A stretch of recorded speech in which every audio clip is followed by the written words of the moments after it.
So this is day 99 of Richmond Reads, which is sponsored by PBS and the Richmond Public Library. And I'm so happy to have been included in this. I love the chance to talk about reading and writing. My name is Kristen Green, and I'm a longtime journalist and the author of a book called Something Must Be Done about Prince Edward County, which told the story of my hometown here in Virginia, Farmville, Virginia, or Prince Edward County, which closed its schools for 5 years rather than desegregate. And this was about 5 years after the Brown v. Board decision that ruled separate is inherently unequal. So I was asked to read Wuthering Heights, or talk about Wuthering Heights by Emily Bronte. And I had this book on my shelf. It has a price tag of $7.50 from Mary Washington College, which is now called University of Mary Washington. I did attend this school. I do believe I bought this book. And I am pretty sure I was supposed to read it for a class. And I may have actually read it, but I don't remember reading it. So this is kind of an interesting assignment for me because it was like exploring a book that I was supposed to have read, that I may have read, but probably didn't read, and kind of getting re-energized by the idea of what this book is about and about its author. It was really exciting to me. I think it made me think a little bit about how books, sometimes we go to a book that our friends have told us is great, or maybe we're assigned a book for a class and it just doesn't do anything for us, or for some reason we can't get into it at the moment that we're supposed to read it or that we try to read it. And it's a great reminder to me that sometimes those books actually are meant for you. They're just not meant for you at the time that you pick them up. And so if you would go back to it later, you might have more success. It might become a book that means something to you. I mean, I think some books just are never going to be books meant for us. But sometimes they actually are. They speak to you at where you are in your life. So I'm excited about the idea that I was asked to assign a book that I was supposed to read that I didn't read, or probably didn't read. It's kind of cool because it's the 200th anniversary of Emily Bronte's birth. And so she wrote many, many, many years ago and is one of the most famous writers of English literature. It's now a classic English literature book. She wrote the book under a pseudonym of Ellis Bell, and she and her two sisters became really famous, or all three of them became really famous writers. It's her only novel, and she died the year that it was published, which I think is really sad. And many people believe that the book was written by a man because of the themes that it explored. And some of those were, it challenged the strict Victorian ideals, such as religious hypocrisy, morality, social classes. So I couldn't help but think, doing a little research on her and flipping through the book, that it would have been so interesting for her to see how many women are writers now, right? So I'm going to read a little bit from the first chapter because it's kind of too weird to pop into the middle of it. But what's interesting about this book is I think most people think of it as sort of a love story, but it's more of a revenge story, or kind of a combination of love and revenge. There's some really interesting characters. So I will just read a little bit from the first chapter for you guys to get you excited, which is what got me excited. And this might be the time that I actually read this book. Okay. Wuthering Heights by Emily Bronte. Chapter 1. 1801. I have just returned from a visit to my landlord, the solitary neighbor that I shall be troubled with. This is certainly a beautiful country. In all England, I do not believe that I could have fixed on a situation so completely removed from the stir of society. A perfect misanthropist's heaven, and Mr. Heathcliff and I are such a suitable pair to divide the desolation between us. A capital fellow.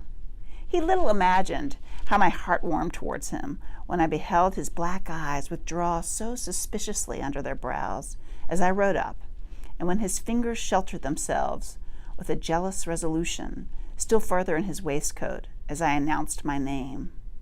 Mr. Heathcliff, I said. A nod was the answer. Mr. Lockwood, your new tenant, sir. I do myself the honor of calling as soon as possible after my arrival to express the hope that I have not inconvenienced you by my perseverance in soliciting the occupation of Thrushcross Grange. I heard yesterday you had some thoughts. Thrushcross Grange is my own, sir, he interrupted, wincing. I should not allow to anyone to inconvenience me. If I could hinder it, walk in." The walk-in was uttered with closed teeth and expressed the sentiment, "Go to the deuce." Even the gate over which he leant manifested no sympathizing movement to the words. And I think that circumstances determined me to accept the invitation. I felt interested in a man who seemed more exaggeratedly reserved than myself.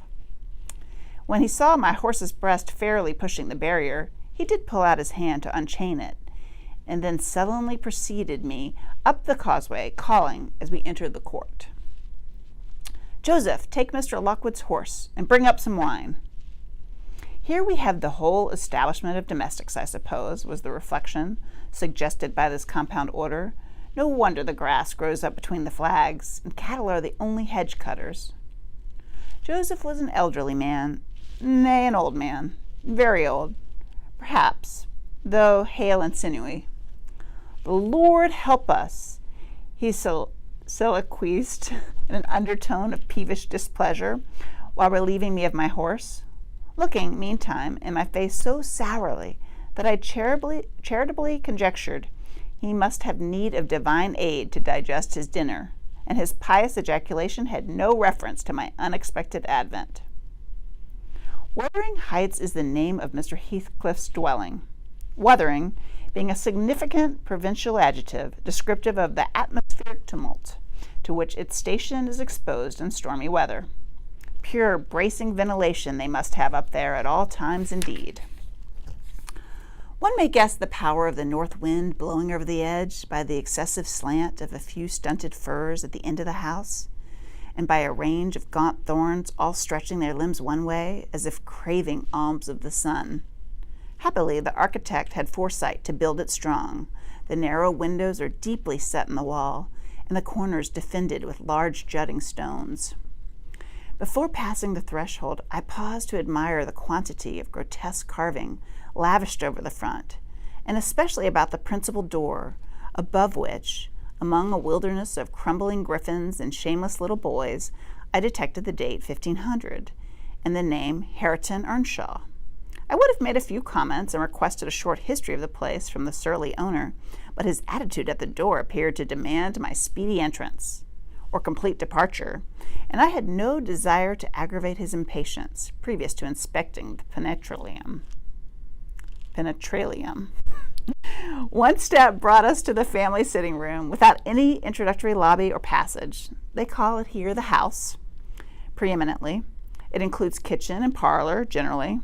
But I believe at Wuthering Heights the kitchen is forced to retreat altogether into another quarter. At least I distinguished a chatter of tongues and clatter of culinary utensils deep within, and I observed no signs of roasting, boiling, or baking about the huge fireplace, nor any glitter of copper saucepans and tin cullenders on the walls. One end, indeed, reflected splendidly both light and heat from ranks of immense pewter dishes, interdispersed with silver jugs and tankards, towering row after row, and a vast oak dresser to the very roof. The latter had never been underdrawn. Its entire anatomy lay bare to an inquiring eye, except where a frame of wood ladles with oatcakes and clusters of legs of beef, mutton, and ham concealed it. Above the chimney were sundry villainous old guns and a couple of horse pistols, and by way of ornament 3 gaudily painted canisters disposed along its ledge.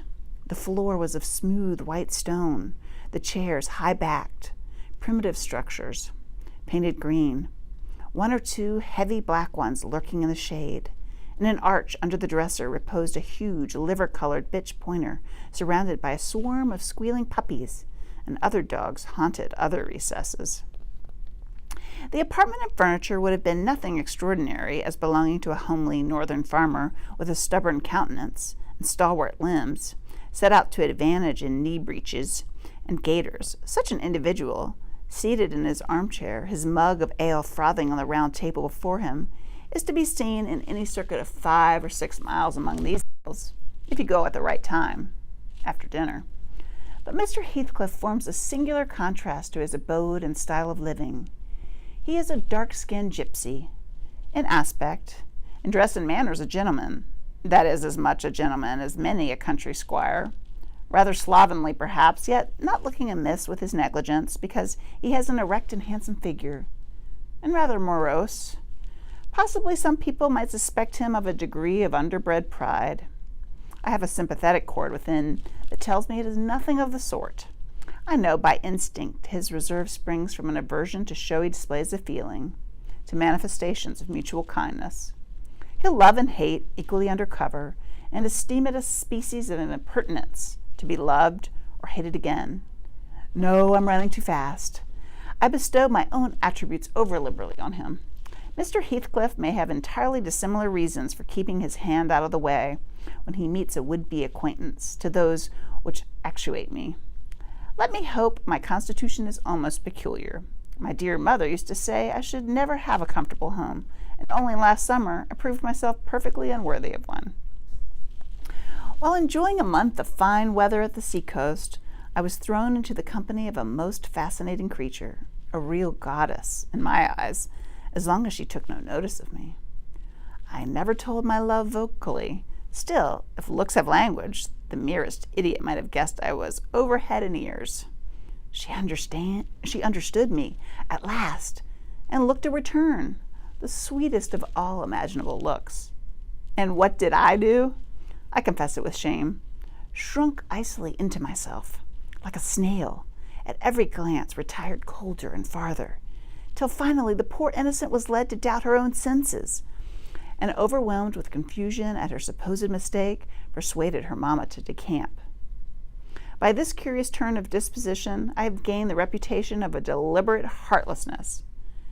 How undeserved, I alone can appreciate. I took a seat at the end of the hearthstone opposite that towards which my landlord advanced, and filled up an interval of silence by attempting to caress the canine mother, who had left her nursery and was sneaking wolfishly to the back of my legs, her lip curled up and her white teeth watering for a snatch. My caress provoked a long guttural snarl. "You'd better let the dog alone," growled Mr. Heathcliff, in unison, checking fiercer demonstrations with a punch of his foot. "She's not accustomed to being spoiled, not kept for a pet." Then, striding to a side door, he shouted again, "Joseph!" Joseph mumbled indistinctly in the depths of the cellar, but gave no intimation of ascending. So his master dived down to him, leaving me vis-a-vis the ruffianly bitch and a pair of grim, shaggy sheepdogs, who shared with her a jealous guardianship over all my movements. Not anxious to come in contact with their fangs, I sat still, but imagining they would scarcely understand tacit insults, I unfortunately indulged in winking and making faces at the trio. And some turn of my physiognomy so irritated Madame that she suddenly broke into a fury and leapt on my knees. I flung her back and hastened to interpose the table between us. This proceeding aroused the whole hive. Half a dozen four-footed fiends of various sizes and ages issued from hidden dens to the common center. I felt my heels and coat laps peculiar subjects of assault, and parrying off the larger combatants as effectually as I could with a poker, I was constrained to demand aloud assistance from some of the household in reestablishing peace. Mr. Heathcliff and his man climbed the cellar steps with vexatious phlegm. I don't think they moved 1 second faster than usual, though the hearth was an absolute tempest of worrying and yelping. Happily, an inhabitant of the kitchen made more dispatch. A lusty dame, with tucked-up gown, bare arms, and fire-flushed cheeks, rushed into the midst of us, flourishing a frying-pan, and used that weapon and her tongue to such purpose that the storm subsided magically, and she only remained, heaving like a sea after a high wind, when her master entered on the scene. "What the devil is the matter?" he asked, eyeing me in a manner which I could ill endure after this inhospitable treatment. "What the devil, indeed," I muttered. "The herd of possessed swine could have had no worse spirits in them than those animals of yours, sir. You might as well leave a stranger with a brood of tigers." "They won't meddle with persons who touch nothing," he remarked, putting the bottle before me and restoring the displaced table. "The dogs do right to be vigilant. Take a glass of wine?" "No, thank you." "Not bitten, are you?" "If I had been, I would have set my signet on the biter." Heathcliff's countenance relaxed into a grin. Come, come, he said. You are flurried, Mr. Lockwood. Here, take a little wine. Guests are so exceedingly rare in this house that I and my dogs I am willing to own hardly know how to receive them. Your health, sir. I bowed and returned the pledge, beginning to perceive that it would be foolish to sit sulking for the misbehavior of a pack of curs. Beside, I felt loath to yield the fellow further amusement at my expense, since his humor took that turn. He, probably swayed by the prudential considerations of the folly of offending a good tenant, relaxed a little in the laconic style of chipping off his pronouns and auxiliary verbs, and introduced what he supposed would be a subject of interest to me, a discourse on the advantages and disadvantages of my present place of retirement. I found him very intelligent on the topics we touched, and before I went home I was encouraged so far as to volunteer another visit tomorrow. He evidently wished no repetition of my intrusion. I shall go, notwithstanding. It is astonishing how sociable I feel myself compared with him. So that was pretty entertaining, right? To be written by someone who was born 200 years ago.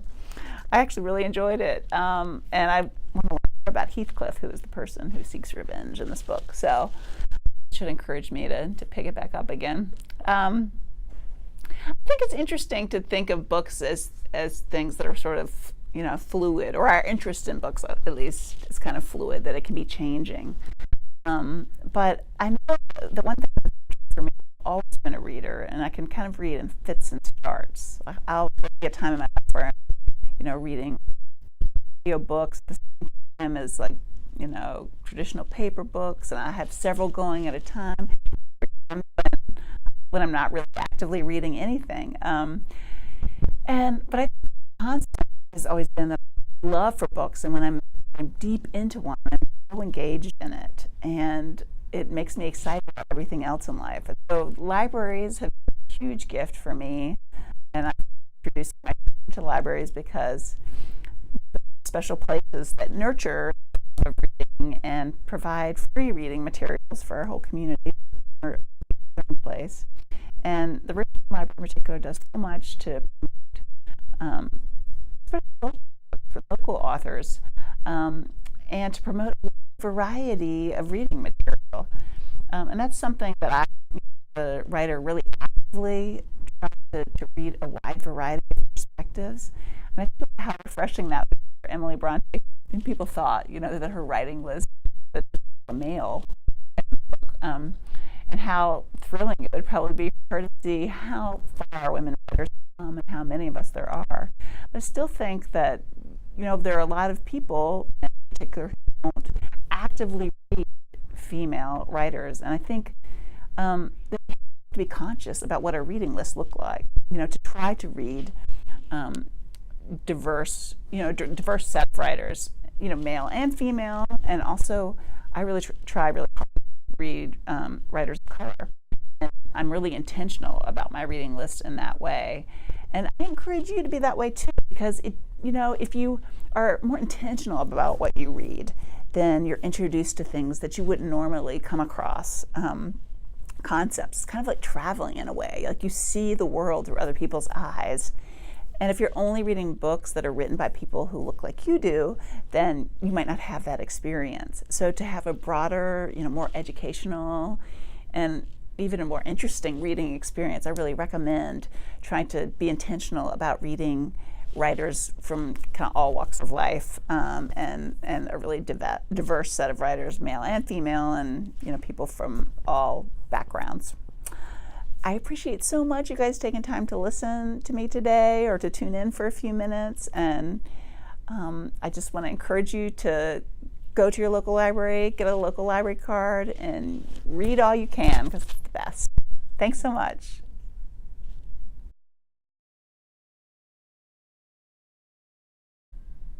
So we're here at the Library of Virginia, where I'm a writer in residence this year after doing a fellowship with Virginia Humanities here at the Library of Virginia last year. And I have one book under my belt, but I'm working on a second book about Mary Lumpkin, who was an enslaved girl and woman who lived here in Richmond, Virginia. And it's been really thrilling to be here at the library to use all this archival material to try to build a life of someone whose history is really hidden. I mean, we haven't done a great job in America of telling the story of enslaved people, and enslaved women in particular are really challenging to tell the stories of. So I'm here at the library trying to find more information about what Mary Lumpkin's life was like, and kind of how her life played out, and of women like her who were in the same boat as her. So thank you so much.